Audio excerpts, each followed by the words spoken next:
I really miss the golden age of YouTube when people were to make video responses. So for the good old days, I decided to take a victim, and that of Styxhexenhammer, and do a video response to him. How does he do this? How does he make these like hashtags and these blue hashtags? I'm legitimately curious.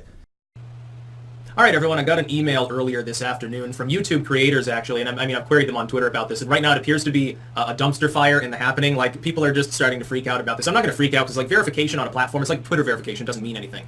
It doesn't really doesn't affect search or anything. I'm Styxhexenhammer. 666. I disagree. It actually does mean a couple of things. For example, on the Twitter, I have seen blue check marks do things that normal human beings are not capable of.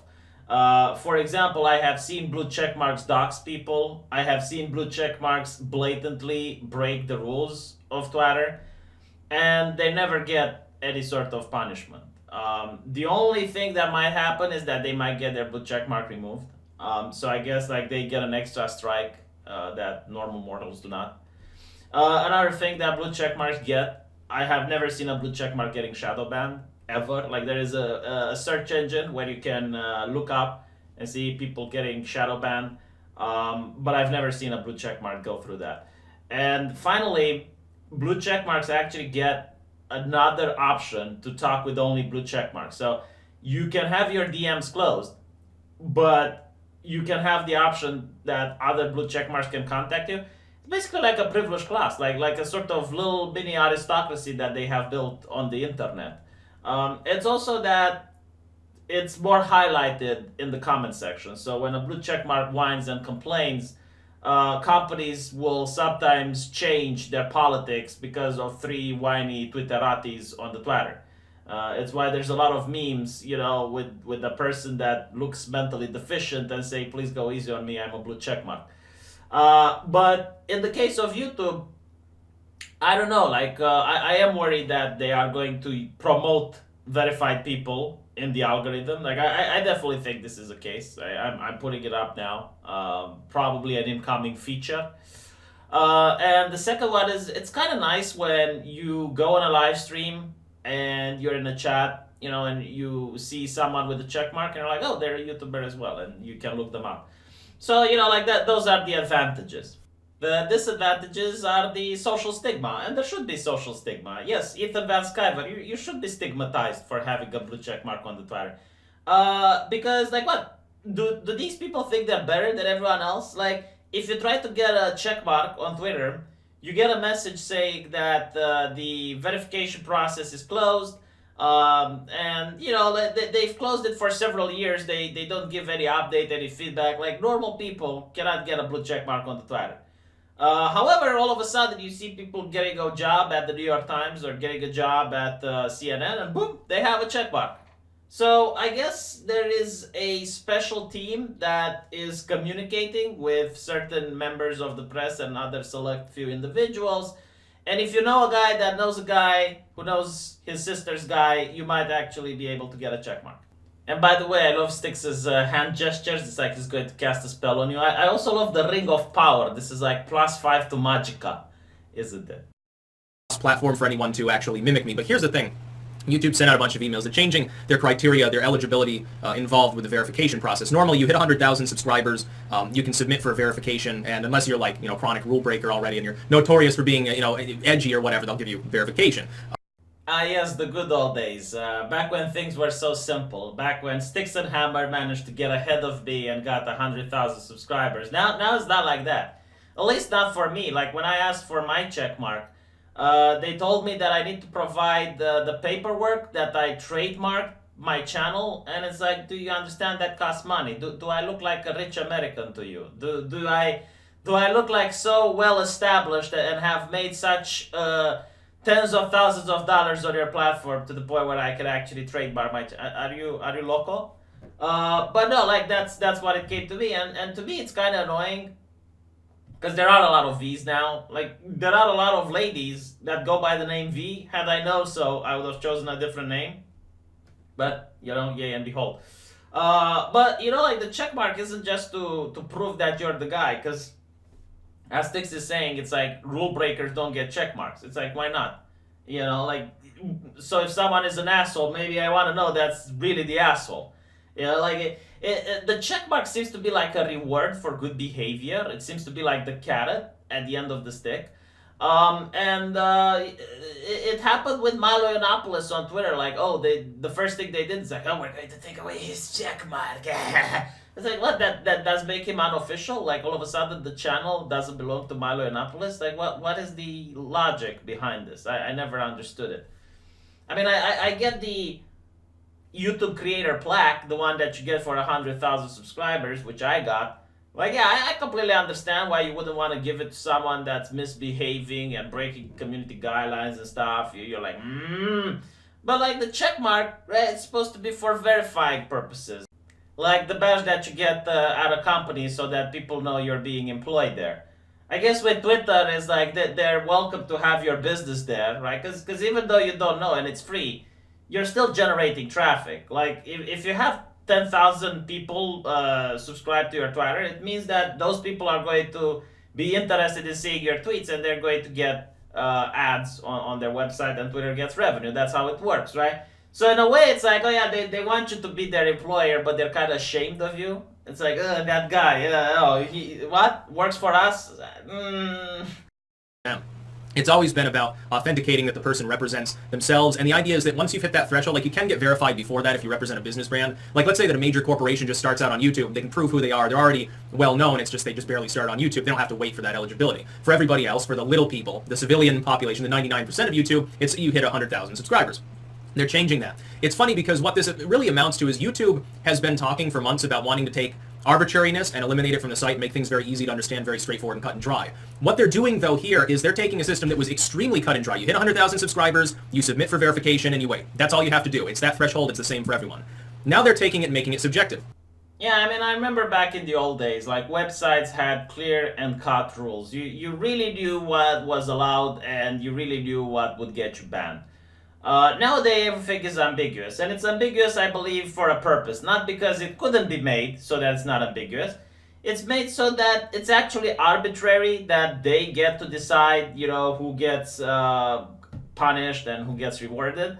So yeah, that's most likely why they decided to change the system. Now here's what I think about YouTube, right? And this is my conspiracy theory right here. Noticing what they've done recently towards Social Blade, whether they know about this or not. Social Blade is unusable now because of YouTube's change in the system. We live in a capitalist society, and whenever there's a demand for something, there's going to be an offer. And right now there is a big demand for popularity. Like people genuinely want to appear that they are popular, to appear that their product is popular. So there were actual companies on Twitter back in the day that would provide you with subscribing bots so that if you're a writer for a publication, all of a sudden it looked like you're having like 50,000 followers or something like that. I think Anita Sarkeesian, also took part into one of these PR companies. Like someone did an audit to her subscribers back in the day, and more than 3/4 of them were not engaging at all, not posting anything. So this is like the type of thing. And you can look at Anita Sarkeesian now on YouTube and you can see how many people watch her videos when she doesn't have like the PR companies and being promoted and made look like she's someone important when she's not. But back to my main point, there is a huge demand from businesses for popularity, and they're willing to put money. So if you look at YouTube at the person Janelle, which popped up overnight, over 1 million subscribers, just like that, snap.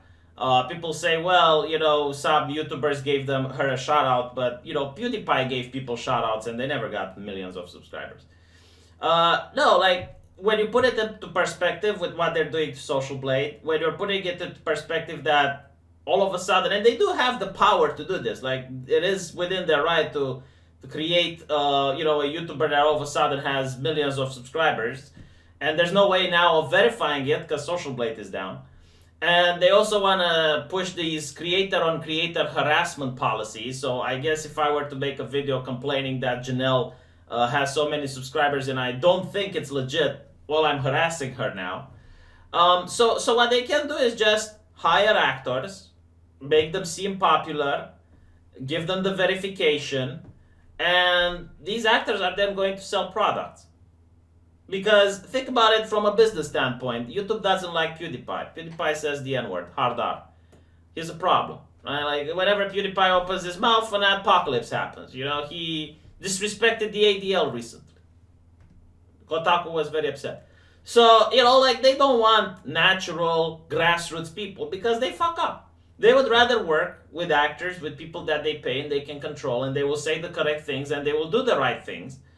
And they have the illusion that they're popular. And a lot of people, they consume things that are popular even though they don't like.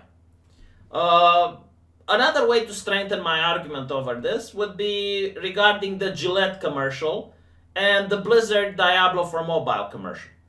The Gillette commercial used to have in it a segment with a black rapper smacking the ass of a white chick while dollars were falling from the sky.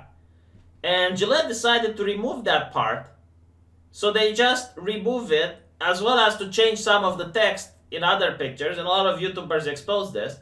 Something that mortals like myself aren't allowed to do, because if I want to do something like that, I have to take down the video, modify it, and re-upload it. No, it seems that for Gillette, YouTube allowed them to modify it. Regarding the Diablo thing, people were screenshotting how downvotes were missing.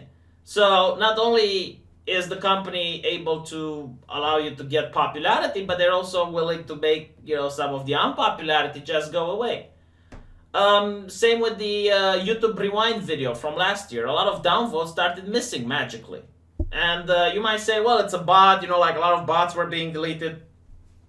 I downvoted several videos, and when I went back on the page, my downvote was gone. I remember going 4 or 5 times to Diablo Mobile in order to re-downvote it to make sure that it sticks.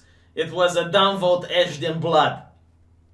But that is my point. This is with the check marks, what they're trying to do. They're trying to create people that they can trust, that are going to play ball, that are going to say things that aren't edgy, things that are completely clean and sanitized, so that the mainstream media doesn't freak out when someone says a hard R or something like that. And that's what it's going to be. You're going to have like some YouTubers that are going to be constantly promoted, while everyone else is going to be pushed down in the algorithm. Your videos aren't going to be recommended. You aren't going to even potentially exist in the search engine, unless you're really lucky. And you're going to have to live with that, because this is what the new YouTube Plus is going to be. It's not going to be YouTube, it's going to be WeTube. Now, hopefully I'm wrong. You know, I can just make some observation and connect some dots and wonder, like, why wouldn't this make sense from a business standpoint? It's fucking genius. You know, like, yeah, people do conspire. Just calling it a conspiracy theory doesn't mean to debunk it. But, you know, like, whether it is done on purpose or not, all of these things, YouTubers becoming famous overnight, creator-on-creator harassment being placed in the talks, the verification now being taken away from people, the algorithm being changed so that people who aren't authoritative sources are getting pushed down, Social Blade taking a hit. You know, all of these put together are leading to exactly what I get to say. Like, YouTube will be able to now decide whomever they want to promote, put them on top. People who aren't friendly, they're going to be buried down deep in the rabbit hole. And the people that are promoted are going to start selling products. Like, you're going to notice that if you want Janelle to promote your product, you're going to have to cough up some cash, for example. You know, I wouldn't be surprised if in the future she actually decides to take some sponsorships. Or maybe even using Google AdSense. It's like, oh, you're a commercial. Oh, if you want to post your commercial on this channel, you have to cough up more. What they are essentially claiming by sending me this email saying that I no longer meet the eligibility requirement is that channels are typically verified if they, and there's 3 bullet points, have built a large audience and community on YouTube, are widely recognized outside of YouTube and have a strong presence online, or have a channel name that could be confused with other channels on YouTube. My channel name can't really be confused for other channel names, so that one goes out the window, but I certainly fulfill the other criteria. Is YouTube really going... I mean, I guess we can change that. We can create some channels like Styxhexenhammer666. See what I did there? Styxhexenhammer667. Styxhexenhammer999, huh? But Sickle and Hammer is definitely my favorite one. I'm pulling in between 1 views and sometimes 300,000 subscribers views every single day. And I looked on social way. They just, by the way, helpfully updated their site. I am one of the top 1,000 channels in the entire world under the news header saying they had 1.4 million subscribers. They're talking about the entire world. You're telling me that I'm not playing enough on your fucking platform? Truly significant style of branding, probably, I'm assuming. And they're getting a slap in the face to the average YouTuber. I'm pulling in between 250,000 literally made a whole generation of downloaded views every single day the last 2 years doing nothing but abusing and insulting them, essentially. Well, you weren't famous before our website existed, or you weren't famous off our website first, so fuck off, essentially, is what they're telling us. But this is exactly what I'm talking about. I mean, you look at Twitter, and I think its system is going to be similarly implemented on YouTube with this new verification thing. You got some video game journalists that no one ever heard about, that have articles which barely manage to get 5,000 clicks, and they get a check mark.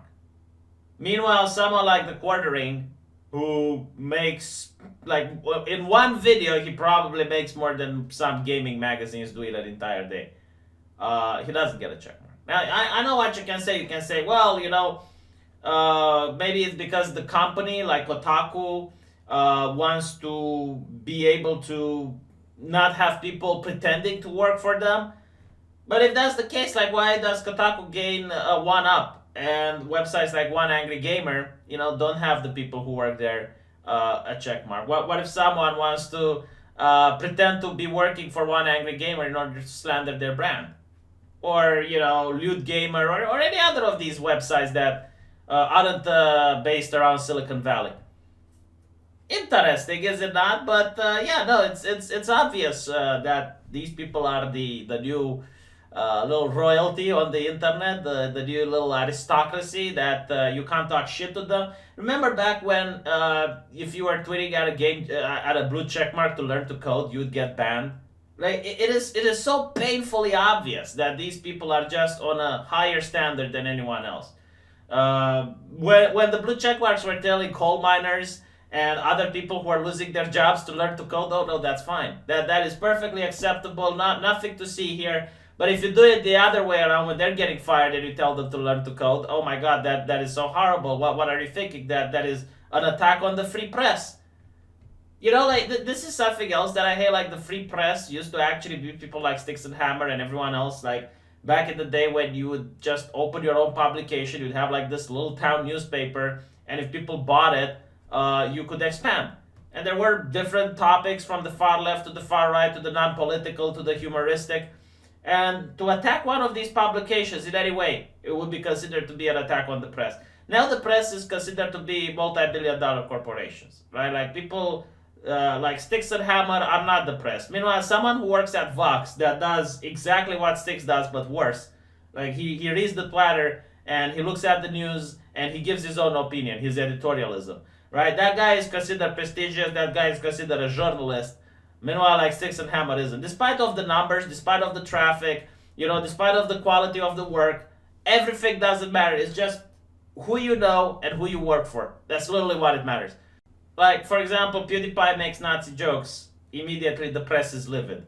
Jojo Rabbit makes Nazi jokes. South Park makes Nazi jokes. That's fine. That is perfect. You know? That's about all. And remember, only hippies like to say peace out.